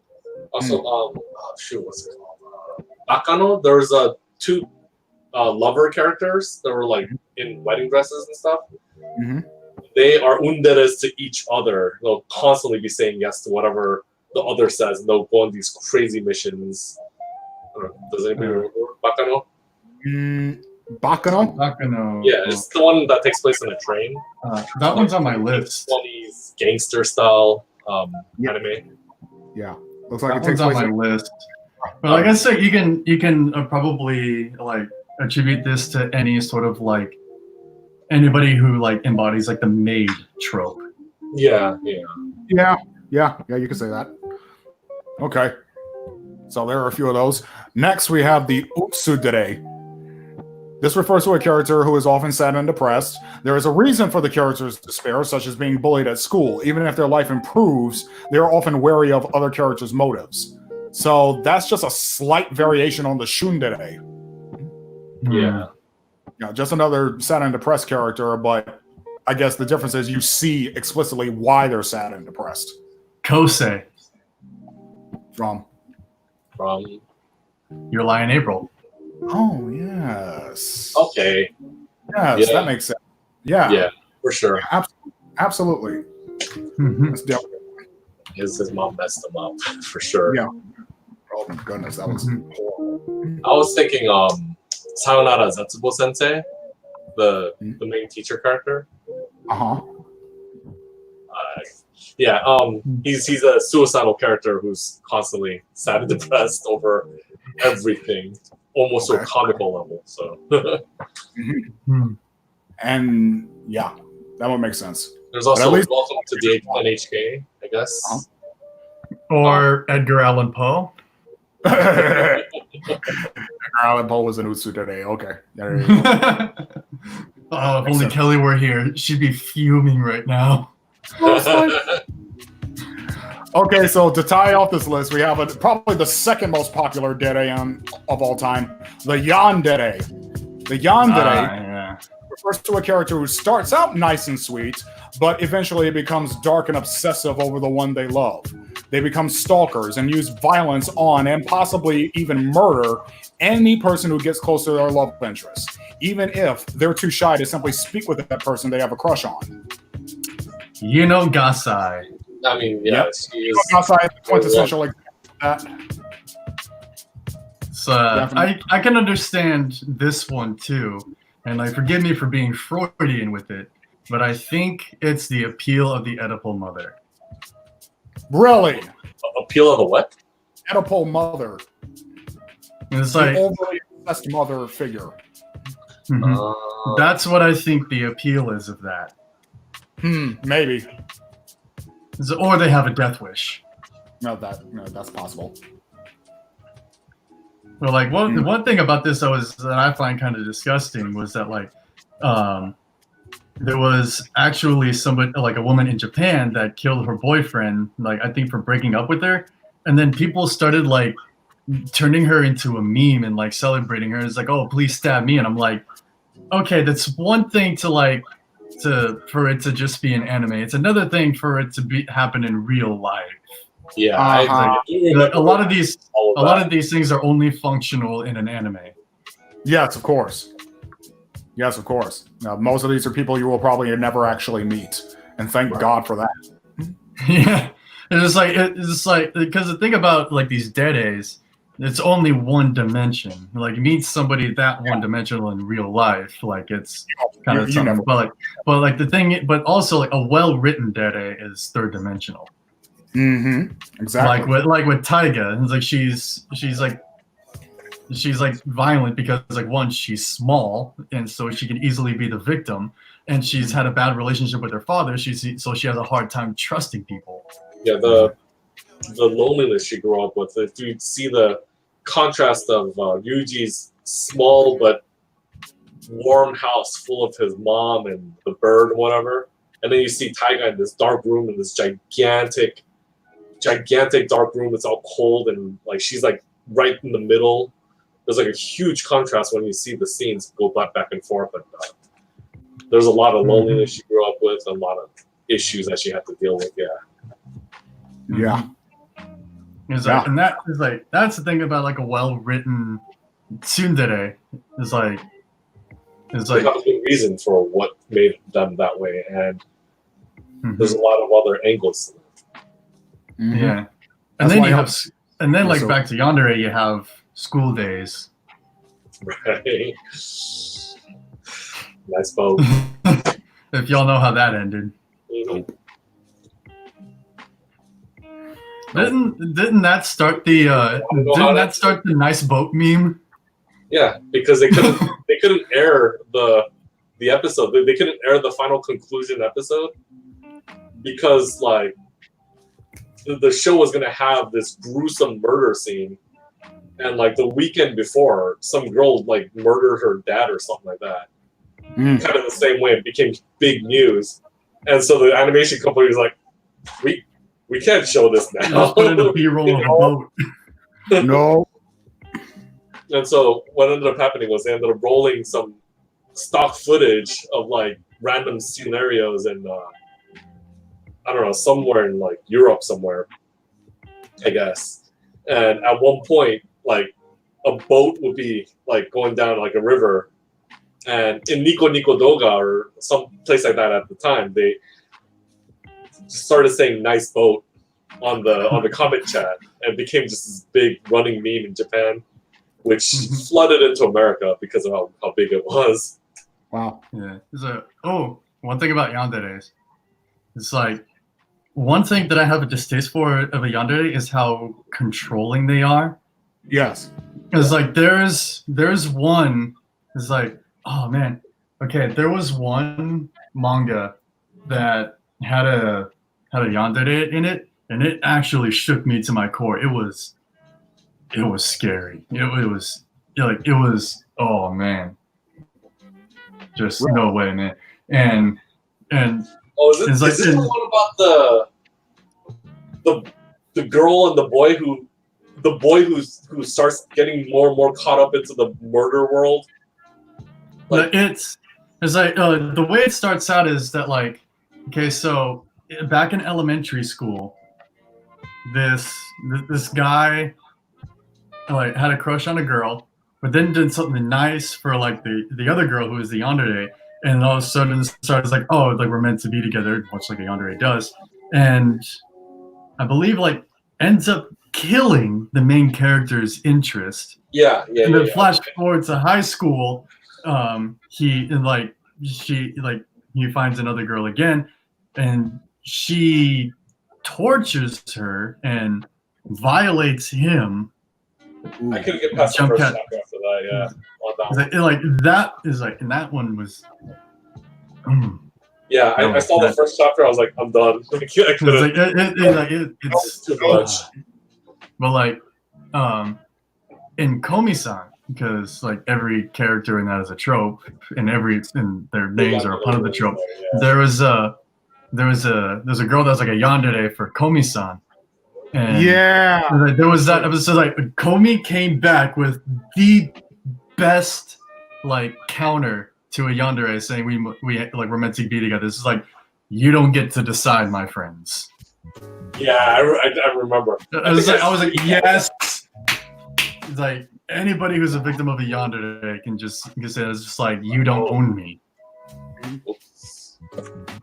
Yeah. Oh yeah. So that is going to conclude our discussion of the various deres. So the only thing left for us to discuss before we see our galaxy brain off to whatever foreign land he has to venture into, and whatever dragons he has to slay, we can go ahead and start off our Bible study into Ecclesiastes chapter 2 then.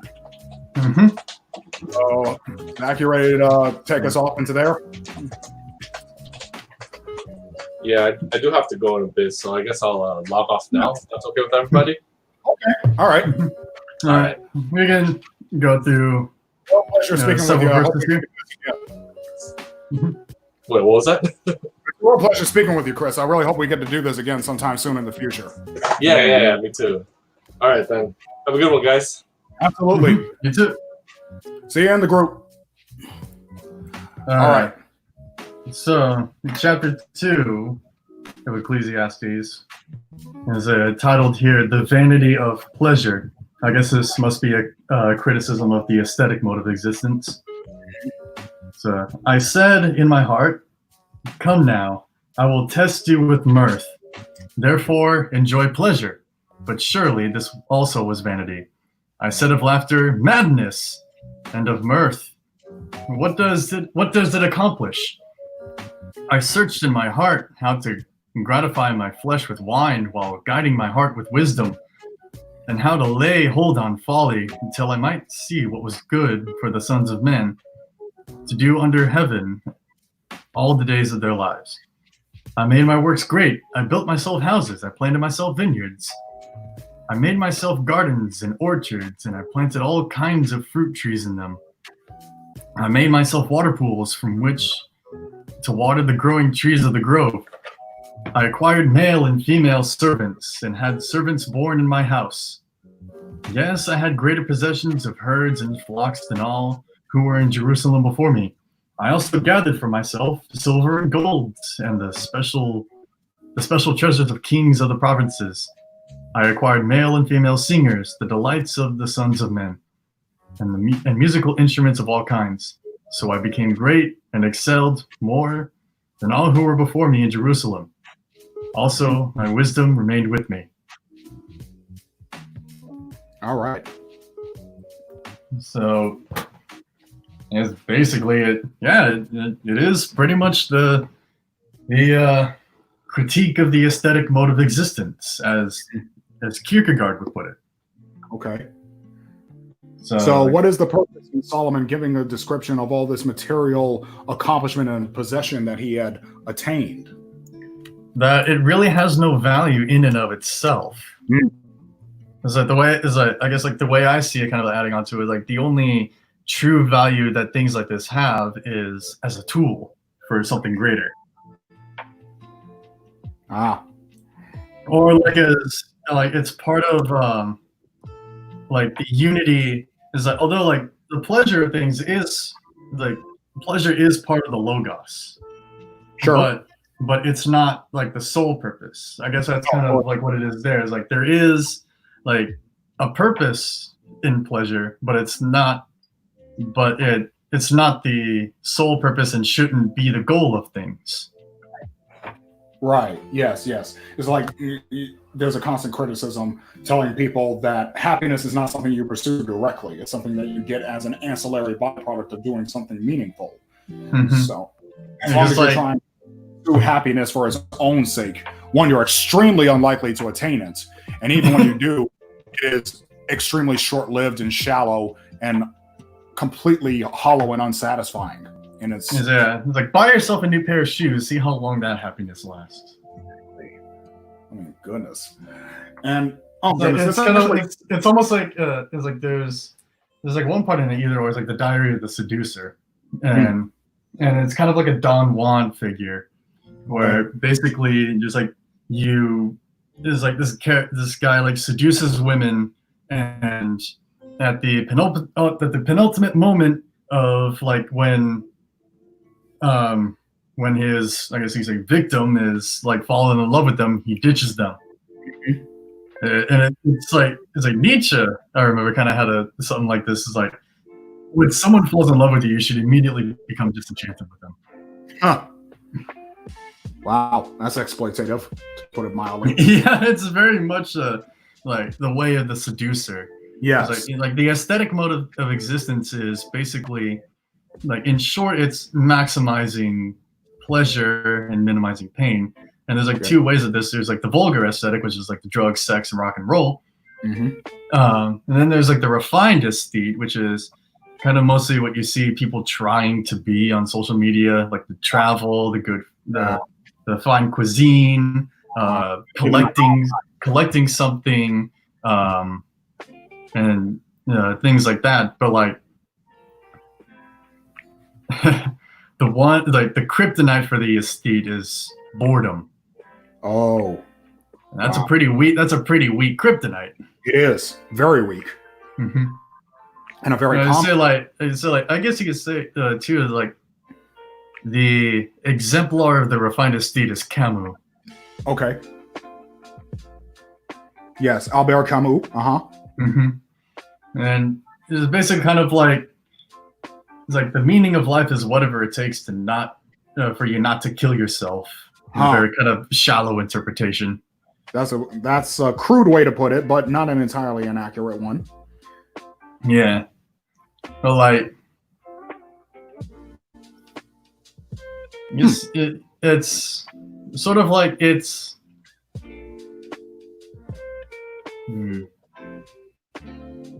Yeah, it's like it's kind of just like anything that's like anybody that's kind of like interested in like the finer things. Yeah.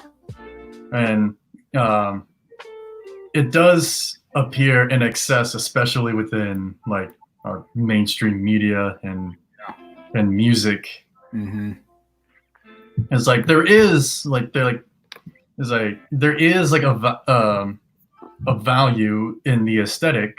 Yes. In things like beauty, like Yes. like cathedrals and art and stuff like that. There is a purpose in that, and like there is something holy about beauty. Absolutely. But of course, anything short of God can become an idol.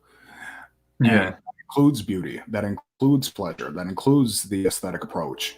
And the funny thing, I was actually reflecting on this while I was doing my workout earlier this morning. And one thing that I find incredibly ironic from my observation is that those who live in the bottom rungs of the income brackets and those who live in the highest rungs of the income brackets seem to have the same rate of pathological behaviors of various sorts. And I mean things like divorce rates, substance abuse, depression, suicide. You find that commonplace among both the very rich and the very poor. Maybe it's the imbalance. Mm-hmm. Yeah, perhaps that lack of balance. But it is fascinating. You know, millionaires and billionaires contemplate and commit suicide every day, even though they're supposed, in the perspective of those in the lower rungs, they're supposed to have everything they need to be happy. Yeah, it's like there are studies that show that like there is a cap on how much happiness money can give you, and for the most part, it's as much as it takes to keep your bill collectors at bay. Exactly. Is anything more than that is just an extra hassle, just vapid pleasure. Exactly. Now, of course, I don't think it would be responsible for anybody to talk about the dangers and destruction of vapid pleasure without mentioning Oscar Wilde. This was a character who was basically a full-bodied hedonist. And he lived for pleasure, but the way it ended for him, and I don't think I'm going to get too much into it on this podcast, but I definitely recommend anybody who's interested to go up and look up a biography on Oscar Wilde. But as said before, he and his partner lived for pleasure, but it ended in some of the most devastating troughs of misery and despair that I wouldn't wish it on my worst enemy in many ways. Mm-hmm. And that's what happens when you make pleasure into an idol. It eats you alive and leaves you a husk. Yeah, and I've like contemplated on like what an idol is, and I think I figured out like a part of it. Like basically, an idol is an incomplete image. That's one way. That's at least one element of it. It's like because like even something like it's like the way I often like criticize the Catholic Church for idolatry because they put so much significance in such a small thing. Or like it's like because if you take a sort of like constructive view of who and what God is, it's like there's both ways. It's like it's the thing that gives us things, and we sort of like constructively discover it. So there's the views of looking both ways. Okay. So when somebody constructively reflects and tries to figure out who like what God is by abstracting the highest ideal, if they suddenly reach like abruptly stop somewhere and refuse to go further, they end up with an idol. Okay. Yeah, that makes sense. Yeah. Anything Or like they try to confine the infinite within the finite. there you go. Yeah, and that can be just about anything. Mm-hmm. Even beauty. Yes, even beauty is finite. Beauty is fleeting. Mm-hmm. It's like, but beauty is like, for beauty to be holy, it must be part of the bigger picture. Yes. It can't just exist for its own sake. Mm-hmm. It has to be giving reverence to something higher. Mm-hmm. Like you can think of it like in terms of sort of like the, excuse me, like a sexual relation, like it is like it's all the different purposes for that. Like it's like propagating the species. It creates families and communities. Yes. It's also pleasureful. It's two people becoming one, and there's Yeah. a lot more of that. But if you put too much weight on just one of those, that's when it turns into something else. Like if you do it just for the propagation of the species, then like it's like surely the child is going to grow up with loveless parents. Yes. And that's kind of what you get with like the different as you say, like arranged marriages between nobilities and stuff like that. Yes. If you do it just for pleasure, then well, that's kind of what today's society is heading towards. Right. So like if it's just building families and communities, then you might as well be no different than a bonobo. Mm-hmm.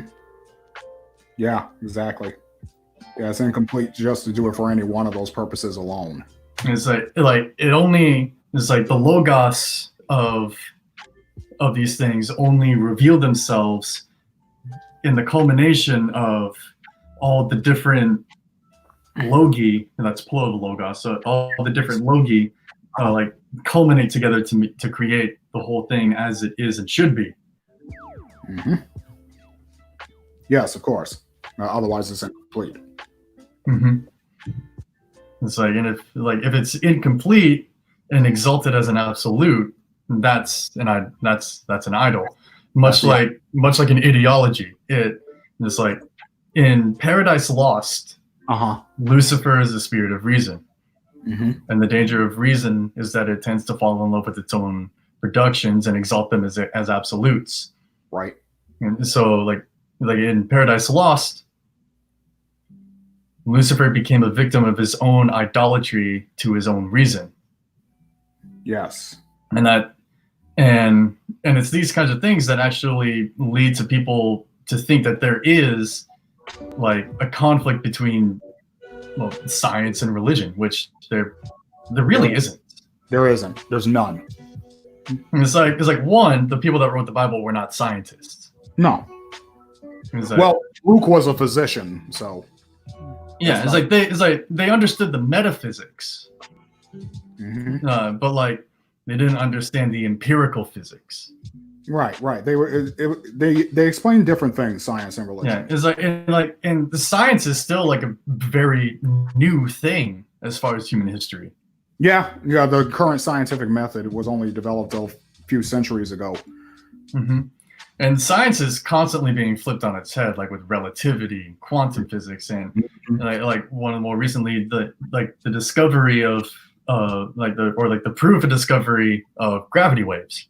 Mm-hmm. It's like science is constantly being flipped on its head. Right, because it's constantly discovering new things, and then you got to reorganize your.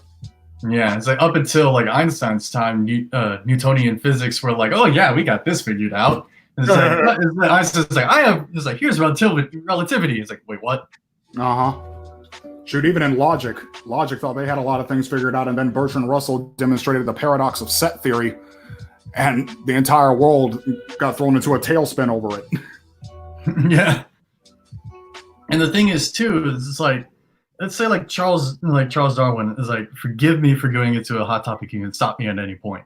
And so like Charles Darwin, he himself was a Christian. Mm-hmm. And like through his like discovery of like natural selection and evolution, it threw him into a whole lot of doubt in his own faith. But here's the thing. people like Charles Darwin, people like Nietzsche, Mm-hmm. they're the kinds of people that present problems Yes. that other people should answer. Just because somebody raises the problem that that sort of like goes against the sort of like current like fundamentalist theological like axiom, like it doesn't mean that it should be dismissed outright. Yeah. It's like it should be considered, and like before it's dismissed, like consideration should be taken to see how it can be reconciled. Yes. Because like it's like the objective is the objective. It's like and it's like the objective exists both in the empirical physics and the metaphysics. And like it's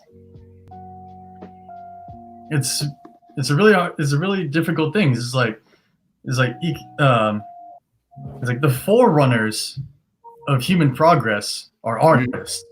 They're the ones that make their home on the edge of chaos, put it into an order in the form of beauty, and then you get the yuppies, and then you get who like develop the area, and then people come and corporatize it, and the artists have to rediscover the edge of chaos again. Right. So basically, it's like all the philosophical and scientific progress is catching up with the artists. And the engineers. You know, we were engineers before we were scientists, and those guys oftentimes like to operate on the cusp of chaos as well, constantly breaking things and figuring out what makes them tick and what can be done with them. I've really come to have a lot of respect for engineers recently. Let's see if we can read some more of this chapter 2 here. We can go another 5 minutes, I think. A little bit more further.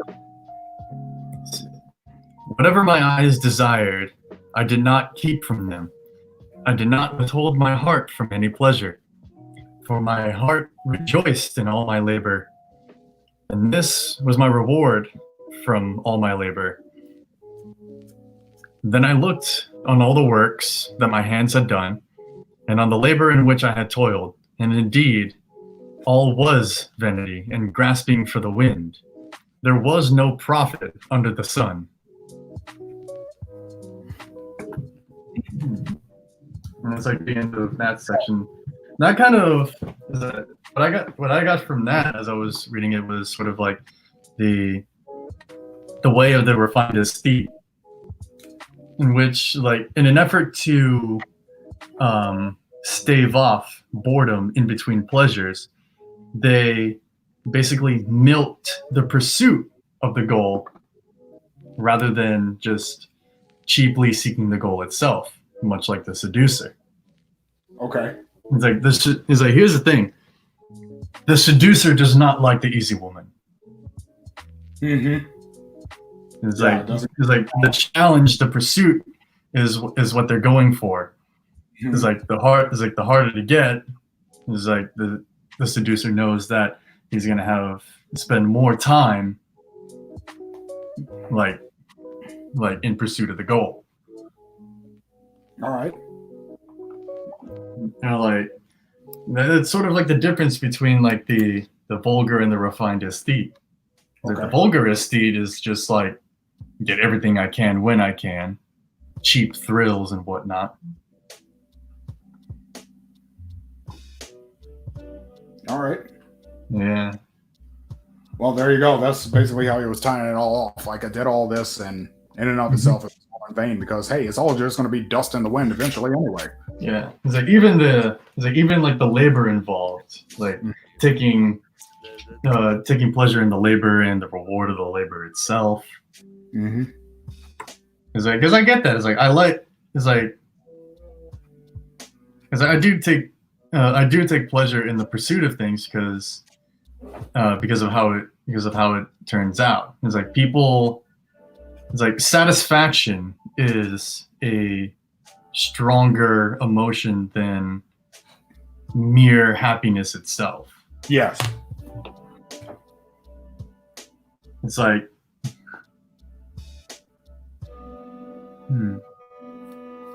it's like people get more happy over staving off their hunger than buying a new pair of shoes. Or is that not the right way to put it? But yeah, it's all like very like just vapid pursuits. And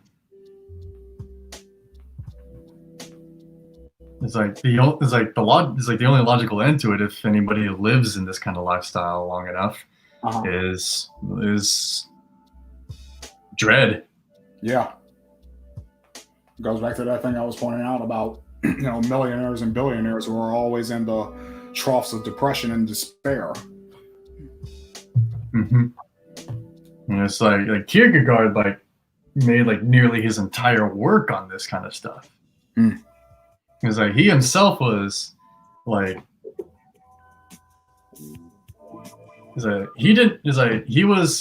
came from a rich family in Copenhagen. He really didn't have to work. He did, but of course he did work. His work was writing books. Right. And he was also a social critic. But it's his depression got to the point where he broke off what would have been what might have been a pretty good marriage with Regina Olsen.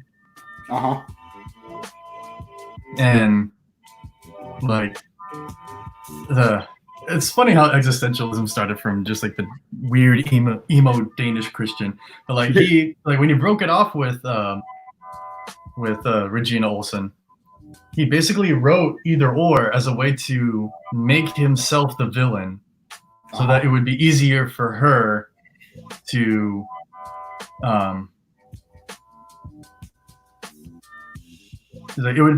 just to make things easier. It would make things easier if she saw him as the villain. Okay. So and that's kind of what he was trying to say in Diary of the Seducer. But at a certain point after that publication, he had kind of an encounter from afar with Regina, and she kind of gave this nod, this knowing nod to him. It's she already kind of she saw through it, and Kierkegaard was like, oh man. And then he went and read and he wrote Fear and Trembling and Repetition. All right. Okay. Well, that makes sense. Yeah. It's a lot of people can kind of feel like that too. It's just it's kind of it's better if you see me as the villain, or it's better if we never met, kind of thing. Wow. It's it's kind of like Clannad After Story. Really? Huh. Up to the climax of it, at least. Where it's another one. Of course, there's plenty of stories of the fall of the aesthete. Okay. I guess you say Wolf of Wall Street. Yeah, that's definitely the story. That's the rise and fall of the aesthete. Yeah, that's exactly what it is. It's a true to life story of the horrors of hedonism.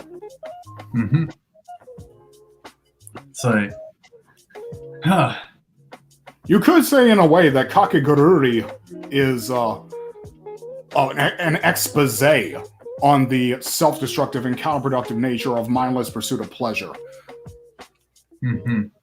Now, I don't know if you've seen that or not, but it's a series on Netflix, and it's about a school in which, if the students are not studying or in class, they're gambling. The entire school is oriented around studies and gambling. And the way they gain prestige in the school is through gambling. And because all these students come from very wealthy families, the stakes are usually extremely high. We're talking millions, tens of millions of yen. So with all that, got the Zaibatsu and all that stuff. And if you take a look at the way these characters perform, almost all these characters are borderline psychotic from this constant barrage and stewing in what seems to be boundless gratification, and like carnal gratification of various sorts. It's very, very base in what that kind of lifestyle does to you. And it's not a pleasant thing to watch, but it's almost like I felt like watching it was like watching a train wreck. It's fascinating but terrifying at the same time, both in its nature and in its implications. Kind of like a whole like Requiem for a Dream kind of thing, maybe. Kind of, in that way.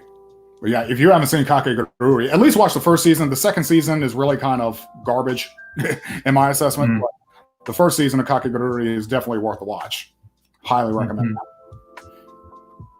But yeah, if you're all, we just hit the 2-hour mark, so this is a perfect place to stop. That was a really great place to tie off our Bible study. So next month is June. I'm not too sure what specifically we're going to have to look forward to. I guess in the next time around, I can finally talk about my experience with the Final Fantasy VII Remake, because I did complete at least the story of it. There's all plenty of in-game stuff to do, but I did complete the story of it, and I definitely have some thoughts to share on that. You have anything to look forward to in June?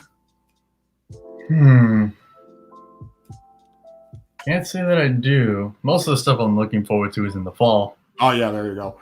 Of course, I guess more broadly, there are places around the country that are starting to reopen or making plans to reopen. So maybe by this time next month, we'll see a slightly more functional economy in our nation, and we'll see what the ramifications of that will be. Yeah.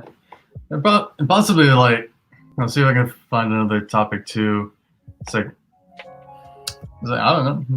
Maybe next month we'll talk about the concept of the waifu.